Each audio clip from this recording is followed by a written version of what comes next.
Olá, seja muito bem-vindo. Está começando agora mais um programa Vida de MEI. Eu sou Camila Xavier e você é o meu convidado especial de hoje. Além da sua presença, nós vamos conversar com a especialista Ariane Vilhena, ela que é analista técnica do Sebrae de Minas Gerais. E para começar o programa, nós vamos até o estado de São Paulo conhecer um negócio interessante. Eu estou falando da Caseiritos Padaria Afetiva, a empresa da empreendedora Débora Claro, que durante a pandemia teve a inspiração de produzir alimentos artesanais com ingredientes selecionados e, claro, muito afeto, né? Vamos conferir?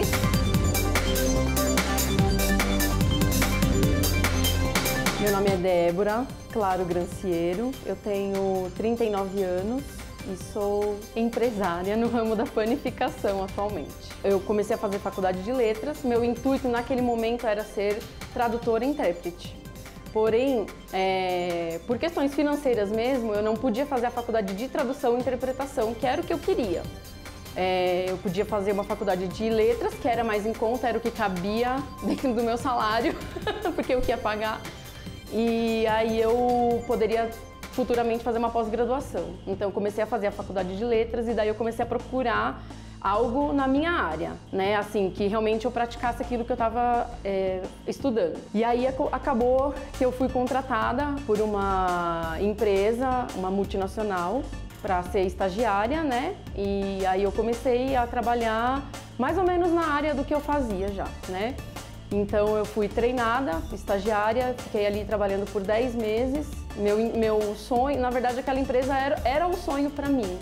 E ali eu fiquei trabalhando por 10 meses, que foi quando daí eu e o meu esposo decidimos nos casar e aí já estava acertado que nós mudaríamos de cidade. Na verdade, nós mudamos de estado, né? E nisso a gente já tinha a intenção de casar naquele ano, né, em 2006, só que a gente foi adiantando realmente porque a gente viu que era uma dificuldade muito grande manter o relacionamento, né, enfim, a distância, tudo. Era difícil para ele lá ficar sozinho, porque ele realmente não tinha ninguém lá com ele, só os amigos do trabalho, né? A família dele é daqui, tudo, enfim, minha família é daqui. Então ele acabou ficando sozinho lá e aí a gente decidiu realmente casar. Então em questão de 40 dias a gente conseguiu organizar tudo, marcar a data. E aí nós nos casamos e eu fui para Manaus com ele.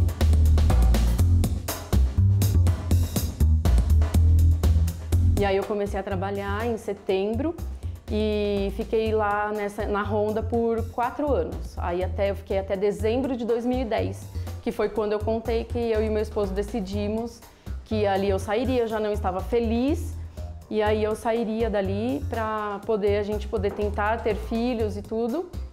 E aí ele falou, não, tudo bem. E aí eu saí da empresa em dezembro. Quando foi em janeiro, eu engravidei, então foi bem rápido. E até então nós tínhamos intenção de continuar morando lá, né? Mas as coisas não acontecem realmente como a gente pretende. E quando foi em março, ele foi contratado para uma empresa aqui no ABC, do ramo automotivo. E aí nós voltamos. Desde que meu filho mais velho nasceu, que eu fui me inteirando sobre questões alimentares assim mais saudáveis, sobre comer comida de verdade, não só aquilo que está empacotado, que é industrializado. Então, devido a isso, eu fui realmente focando na comida da casa, que fosse o mais saudável possível e o mais de verdade possível. Então, eu fui eliminando muitos industrializados, né? Assim, consegui eliminar refrigerante, muitas coisas, enfim. E então, quando chegou a pandemia, eu fiz um bolo de cenoura para eles logo nos primeiros dias, porque, né, era só 15 dias a pandemia.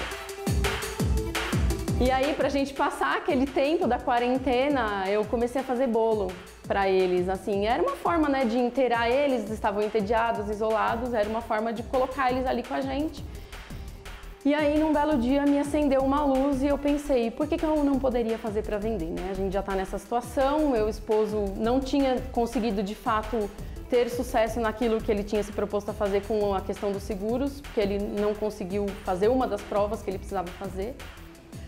E aí foi que me acendeu essa luz. Então, como cristã, eu pedi um sinal a Deus e esse sinal veio, né, assim, de uma forma muito clara. Eu recebi um kit de pão com farinha, leite, ovos, fermento, açúcar e a receita. Então isso veio de uma forma assim muito clara para mim, né? Porque basicamente os ingredientes do bolo e do pão são os mesmos, o que muda é o processo.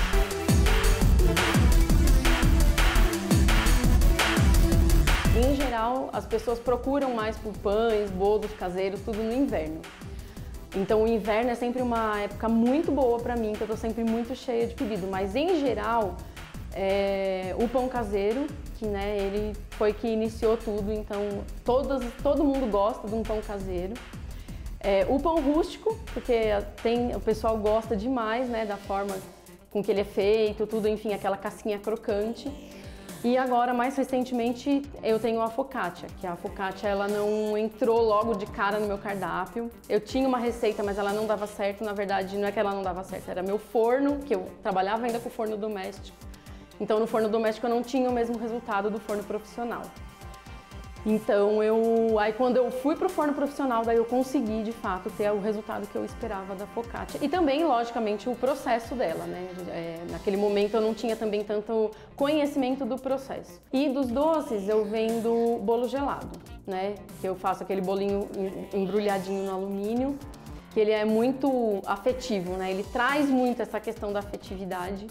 E, na verdade, esse é o propósito que move a minha marca. É por isso que eu coloquei no nome Padaria Afetiva, porque o meu lema lá é levar afeto em forma de alimento. Então, eu não quero que a pessoa simplesmente prove, coma um pão. Meu intuito é que ela realmente, ao provar aquele pão caseiro, ou ao provar aquele bolo gelado, ou ao provar aquele bolo caseirinho, que ela se relembre da infância dela, daquela avó que fazia aquele pão caseiro maravilhoso. O planejamento, a gente que trabalha com segmento alimentício, né, em geral, quem trabalha mais nesse ramo de alimentos, trabalha muito em função de datas comemorativas, né? Então, por exemplo, a Páscoa é o Natal das confeiteiras, né? Dia das Mães, tudo a gente acaba... Porque hoje em dia tem... Muitas pessoas não sabem, né, assim, como presentear de fato aquela pessoa que ela ama. Então ela acaba procurando algo que seja realmente comestível e que traga aquela experiência, né, para o presenteado, no caso. Então a gente trabalha muito com esse planejamento em função das datas comemorativas, mas lógico que a gente também tem que ter aquela estimativa de vendas do mês, tudo. Então todo esse planejamento e essa gestão é feito nessa planilha de controle que eu tenho de entradas, saídas. Então eu vou lá diariamente ou semanalmente, preferencialmente eu faço isso diário. Eu vou lá e lanço na planilha as vendas daquele dia, né? As compras, se eu fiz compra, e faço um gerenciamento do estoque para ver se tem algo que esteja ali perto de vencer, para poder de repente fazer alguma ação promocional para também não perder aquele estoque. Então eu faço todo esse planejamento.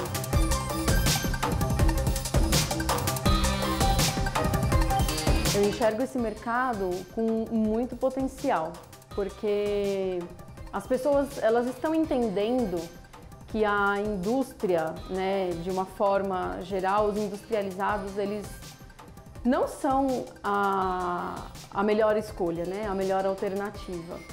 E tem muitas pessoas que estão buscando realmente, né, uma alimentação mais saudável, uma alimentação livre de conservantes, de aditivos. E o mercado de panificação artesanal, hoje, se a gente for procurar, realmente a gente tem muito poucas, né, padarias artesanais. Então eu enxergo isso como muito assim, um potencial enorme para realmente ter aí um crescimento, porque demanda a gente sabe que tem, né, desses clientes buscando realmente por algo mais saudável. Não necessariamente sem glúten, mas mais saudável. Meus clientes, eles são a maioria pessoa física, então eles chegam até mim pelo Instagram, a maioria.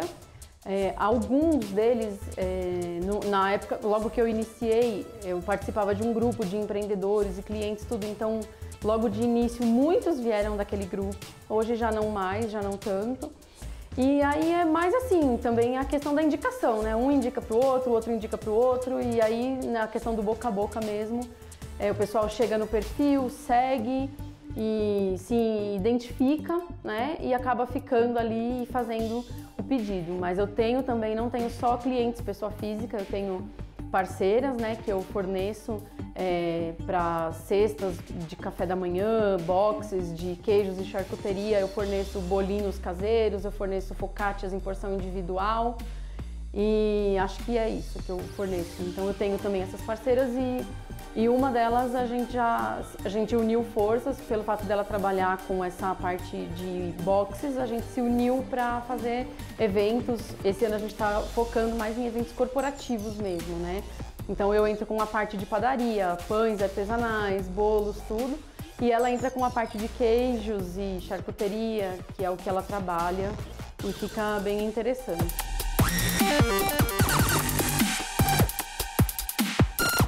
Eu tenho uma social media que me ajuda, porque realmente eu tinha muita dificuldade de administrar mais essa, né, tarefa da empresa. Então eu consegui começar a trabalhar com uma pessoa que é a minha social media, então todo mês a gente senta, define o calendário editorial daquele mês e definimos a estratégia. Se tiver data comemorativa, a gente vai fazer posts focados para essa data. Se não tiver data comemorativa, o que vai ser trabalhado aquele mês. E a gente tem ido muito bem, assim, o meu crescimento, a gente fez aí uma reunião de análise, né, de métricas, eu tive um crescimento na nossa última reunião, que foi em comecinho de janeiro, de 60% em 6 meses. Então eu estou bem satisfeita com o trabalho dela, está me dando resultado, está me trazendo conversão, né, de seguidores em clientes. E eu estou bem satisfeita e claro que a meta é sempre mais, né? Sempre chegar a mais seguidores. Ainda não trabalhei com tráfego pago, mas pretendo futuramente entrar com o tráfego pago. E quem quiser acompanhar o meu trabalho, acompanhar o meu dia a dia um pouquinho, o meu arroba lá no Instagram é caseiritos.de e Caseiritos Padaria Afetiva no Facebook.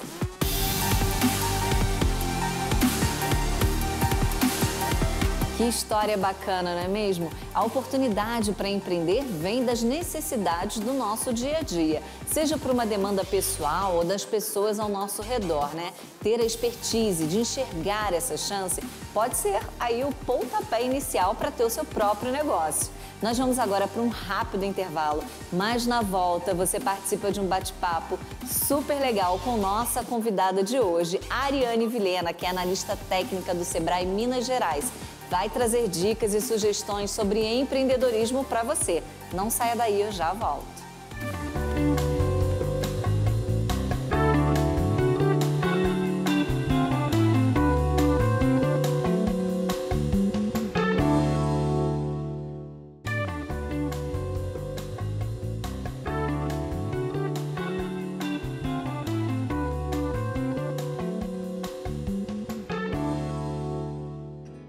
Estamos de volta com Vida de MEI. No bloco anterior, nós conhecemos o empreendimento da Débora Claro. Ela possui uma padaria de produtos caseiros e artesanais no interior de São Paulo, que se chama Caseiritos Padaria Afetiva.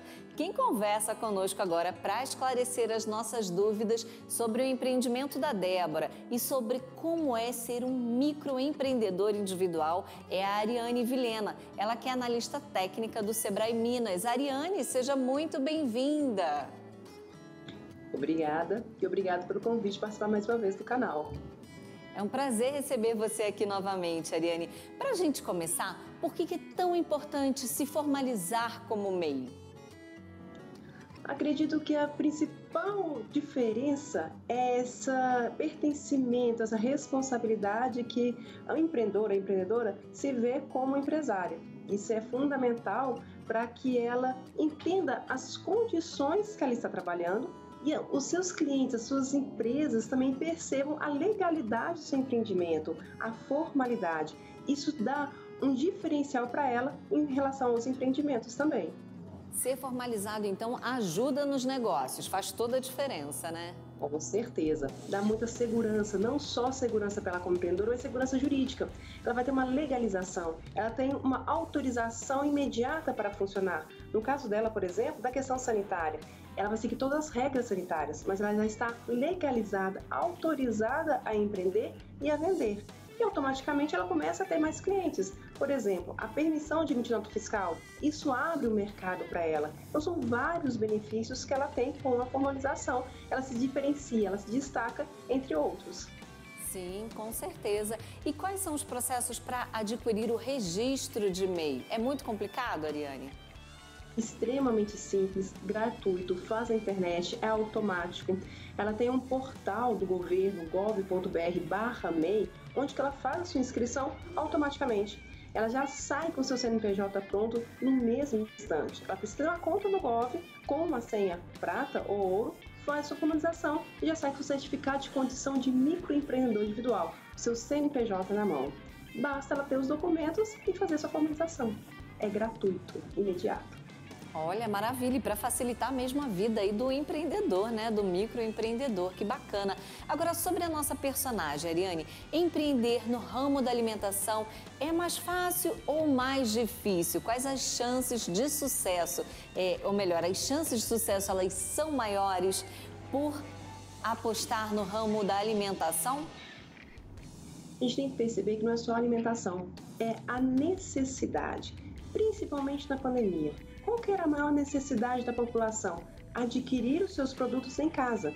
Então ela teve, e principalmente a alimentação. A pessoa, mesmo na pandemia, em casa, ela tem necessidade de alimentar, ela tem necessidade do consumo dos alimentos. Então isso pode ser um diferencial. Principalmente a questão do caseiro. Ela pode perceber um nicho de mercado específico para pessoas que gostariam de produtos caseiros, produtos que trazem uma afetividade, uma memória diferenciada, e pode ter sido um nicho para ela. Então, o ramo de alimentação é uma tendência que as pessoas precisam e vão consumir sempre. E principalmente o nicho que ela pegou na época da pandemia. Sim, com certeza. E aí, quem trabalha com alimentação, apostar no delivery é uma boa opção? Quando a gente estava na pandemia, a gente tinha praticamente essa única forma de se consumir. Ou seja, não estava muito, em vários locais, não tinha o porta aberto, o contato direto com o consumidor. Então o delivery foi uma necessidade e também uma oportunidade de se movimentar e se mudar o seu modelo de negócio. E essa realidade acabou que foi contínua. Mesmo com o retorno às atividades presenciais, as pessoas continuam consumindo, comprando delivery. O que o empreendedor tem que perceber é se a sua clientela mudou a sua forma de consumir. Então não tem uma receita, uma fórmula matemática. Pode ser que o delivery numa situação é boa e em outra não. Pode ser que o seu nicho de mercado ainda continua consumindo através do delivery. Pode ser que com o retorno presencial, o seu nicho de mercado mudou de novo na sua forma de consumo. O que o empreendedor precisa estar atento? Quem é o seu cliente? Como que ele gosta de ser atendido? Qual que é o seu diferencial para que você continue atendendo aquela parcela que você se dedicou a atender? Ou talvez aumentar os seus novos clientes de uma forma diferenciada, que pode ser sim o delivery. Maravilha! E já que nós estamos falando aí sobre a nossa personagem, né? Vamos ver qual foi o momento perrengue da Caseiritos Padaria Afetiva. Confere comigo. A maior dificuldade mesmo é administrar todas as tarefas, né? Assim, como a gente tem... Quando a gente empreende, que a gente não vai só fazer um bolinho ou um pãozinho para vender, mas que a gente empreende de fato, a gente entende que tem toda uma questão de gestão e estratégia por trás do negócio. Então não basta você fazer e vender, você tem que ter ali uma meta, uma estimativa, um planejamento, e tudo isso é complicado de você conseguir conciliar, né, tantas tarefas sendo uma só. Então a minha principal dificuldade hoje é realmente dar conta de tantas demandas e ainda, né, participar de clube de negócios e participar de todas aqueles cursos infinitos que chamam o empreendedor e tudo mais, enfim, para participar. E a gente quer muitas vezes participar de tudo, mas a gente não consegue realmente por falta de tempo. Momentos difíceis todo empreendedor tem no negócio, não é mesmo? Vamos conversar aqui novamente então com a Ariane, voltar a nossa conversa. Ariane, você tem alguma dica para os nossos empreendedores sobre como eles podem solucionar momentos de crise, como por exemplo, né, como foi o caso da Débora, falta de demandas? Todo começo de empreendimento, ele passa por algumas dificuldades. O que a gente precisa pensar é como que eu vou me planejar, prever minimamente esses problemas e me antecipar a eles. Ou seja, ter uma visão, ter um planejamento, pelo menos de médio prazo, para entender, posso ter alguns momentos que, por exemplo, eu não vou ter demanda. Como que eu vou solucionar a falta de demanda?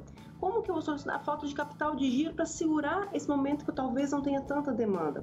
Isso é planejamento. Isso é você entender os riscos do seu negócio e você se arriscar de forma consciente.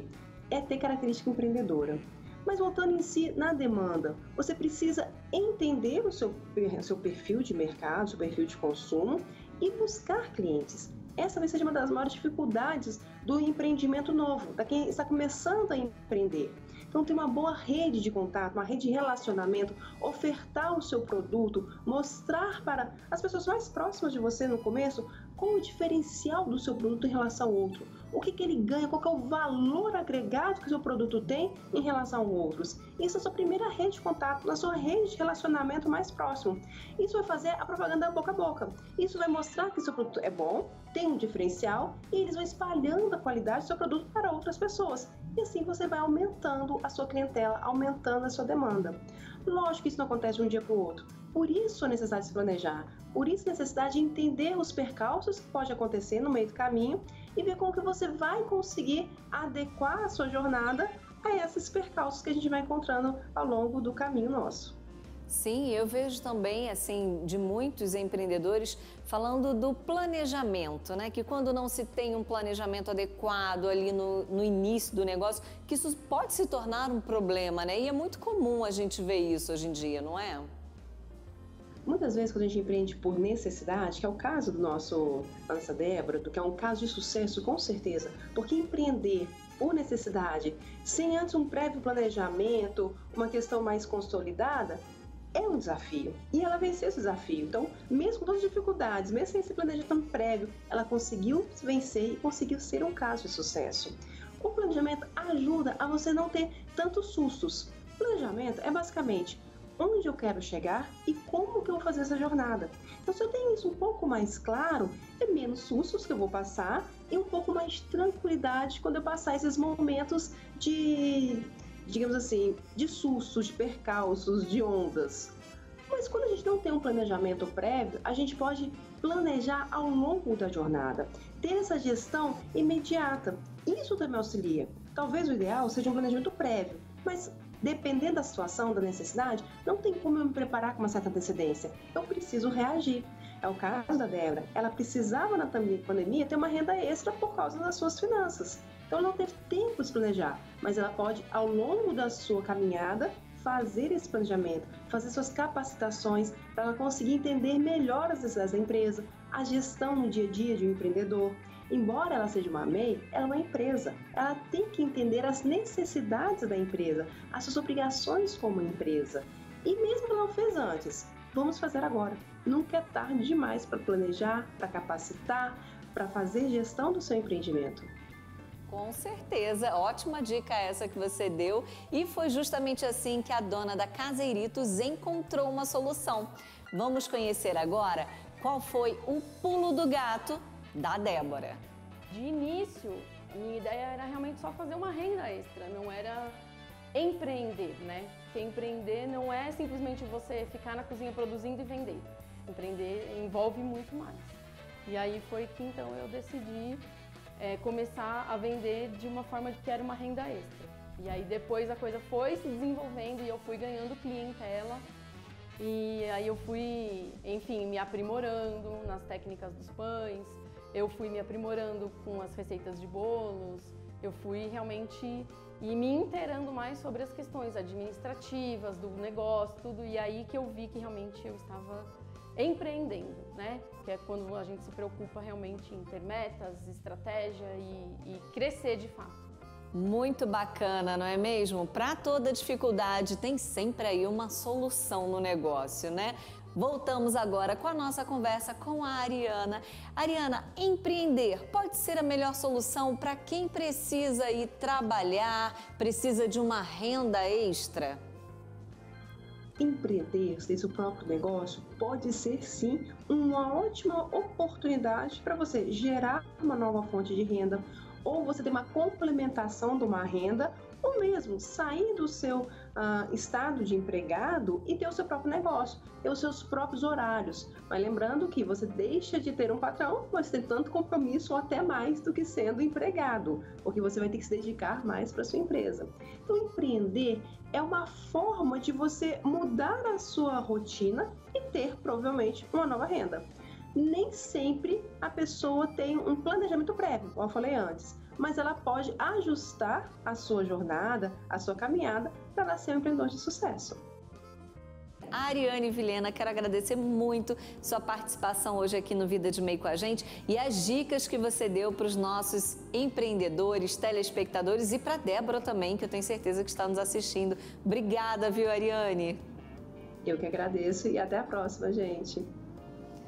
E você que acompanhou o programa até aqui, muito obrigada pela sua audiência, pela sua companhia. Eu me despeço de você, mas já deixo o convite para o nosso próximo encontro no Vida de MEI. Afinal, você já sabe, né? Assistir o canal Empreender já é um bom negócio. E eu espero você. Até a próxima!